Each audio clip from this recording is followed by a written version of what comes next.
Hey there, I'm Clive Thompson, and I moved to New York from Toronto in 1998. I'd been here for 20 years. So tonight I'm really talking about what it's like to live in my new neighborhood. Just show of hands, how many of you are Canadians living in New York City? All right, about half of them. Okay, great. So there's a series of somewhat disconnected observations, some of which you may respond with. The first one is, one of the things I learned quickly was the words that I cannot say in the United States because no one will understand what I'm saying.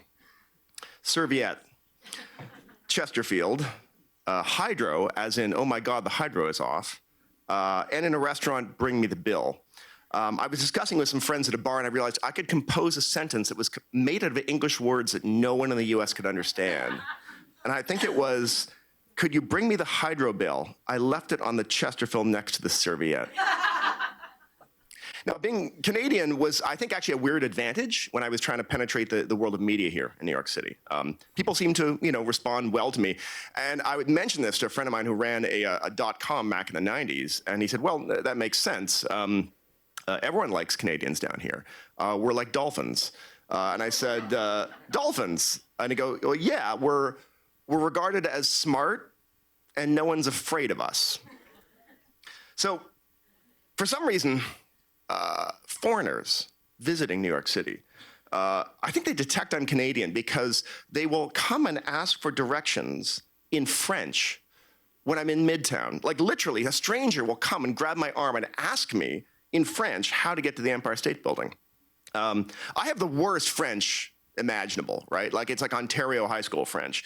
If I spoke it like out loud when I was in Paris or something, it would permanently corrode diplomatic relations between the two countries. But I know it well enough to help these people out. So I hash my way through because I'm friendly and they're not afraid of me. My finest moment was when I helped a French woman order a sandwich in a restaurant. When I visited the US, I noticed one thing right away, which is what they sell booze everywhere. Right? When you grow up in Canada, in the 70s, I had to go with my dad to the Ontario Liquor Control Board, which is one of these brutalist Soviet buildings. And you couldn't even look at the alcohol beforehand. Like he filled out a little white form. And they would bring this bag of Crown Royal rye whiskey out to him in its little bag. It was like a transaction where he was buying plutonium or something like that.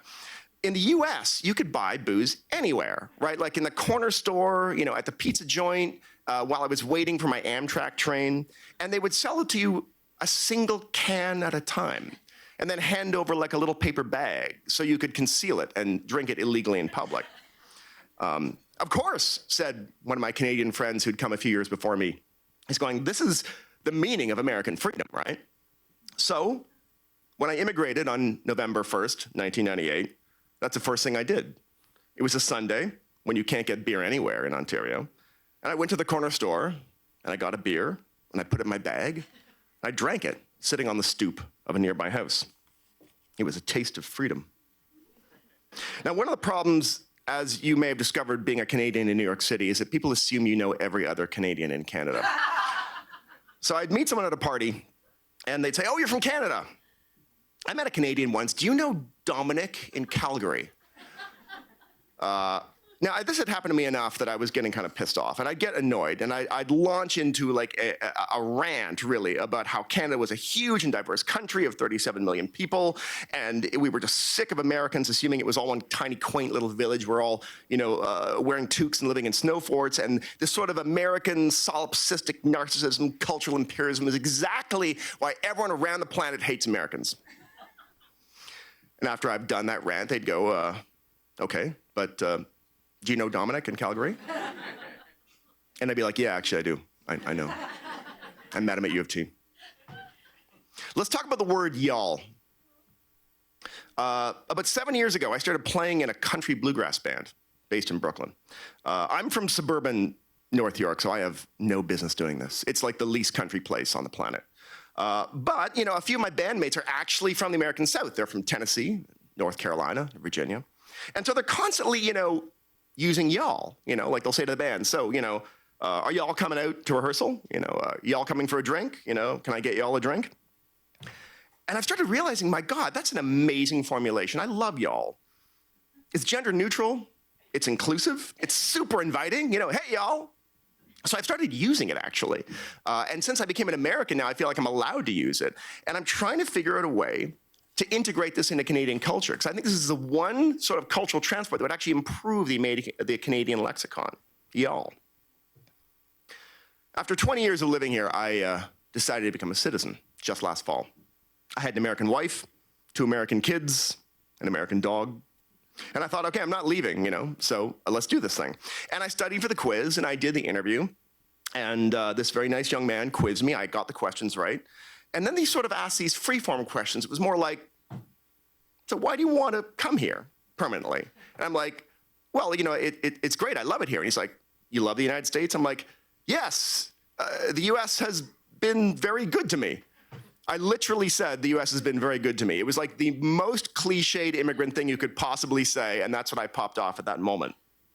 But it was true. I mean, I really have loved living here. Like, I think maybe that's some of it's because I live in New York City, which is like the Canada of the U.S.